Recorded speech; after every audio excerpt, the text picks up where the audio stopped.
কাকে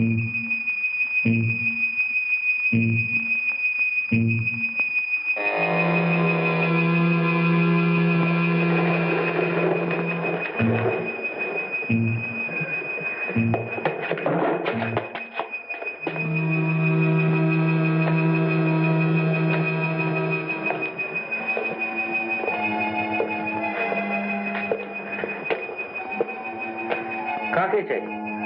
গোয়েন্দা বাবুকে। আমি। বসো। ওই অ্যাসিস্ট্যান্ট বসো। বলুন কি কেস?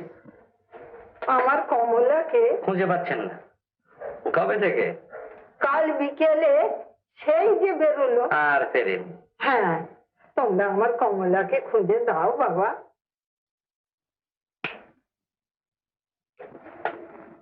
কি বুঝলি? কাল বিকেলে কমলা বাড়ি থেকে বেরিয়েছে, এখনো বাড়ি ফেরেনি। Pure Romeo Juliet case. Correct. আচ্ছা, কেসটা তাহলে নিতে পারি? কি হবে বাবা, পাবো তো? আচ্ছা, কমলার ফটোগ্রাফ মানে ছবি আছে? ফটক তো নেই বাবা। আচ্ছা, কমলা দেখতে কেমন বলুন তো? ধবধবে ফর্সা, টানা টানা বড় কালো চোখ। ধবধবে ফর্সা, টানা টানা কালো চোখ, দেখতে সুন্দর মনে হচ্ছে। দেখতেও ভালো লাগছে। আর কিছু বলুন, আর কিছু বলুন। ভারী ঠান্ডা, লক্ষ্মী মেয়ে।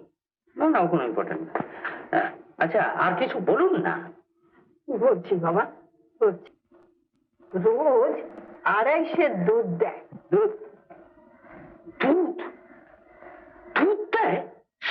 কমলা দুধ দেয়? গাইলেনি বুঝি? না বাবা, পাটনাই যায়। 1 বছর হলো 10-20 5 টাকাতে কিনেছি। আমরা গরুর কেস করি না। তবে কোথায় তাকে পাবো বাবা? পুলিশের কোয়ার্টারে দেখুন। সেখানে তাকে পাইনি বাবা। তাহলে বৃন্দাবন যান। বৃন্দাবন? হ্যাঁ, কেশব ঠাকুরের গোয়ালে। হ্যাঁ, সেখানেই যান। চলুন। শেষ পর্যন্ত গরুর কেস? তোকে আমি কতবার বলেছি ভানু, চল পুলিশে গিয়ে আমরা ডিটেকটিভ ডিপার্টমেন্টে চাকরি নিই। এখানে পয়সা রোজগার করতে পারবো আর ইজ্জতও বাড়বে, ঘোড়ার ডিম বাড়বে। আমার ট্যালেন্টের কি দাম দেবে, কত মাইনে দেবে? আর ঠিক আছে, কিন্তু এও তোকে বলে রাখছি, এই বাংলাদেশ, শুধু বাংলাদেশ কেন, সমস্ত ভারতবর্ষ একদিন এই ভানু গোয়েন্দাকে চিনবে। Right, right. দুঃখ করিস না ভানু, একটা ভালো কেস পেলে তুই একদিন নিঘাত রবার্ট ব্রেক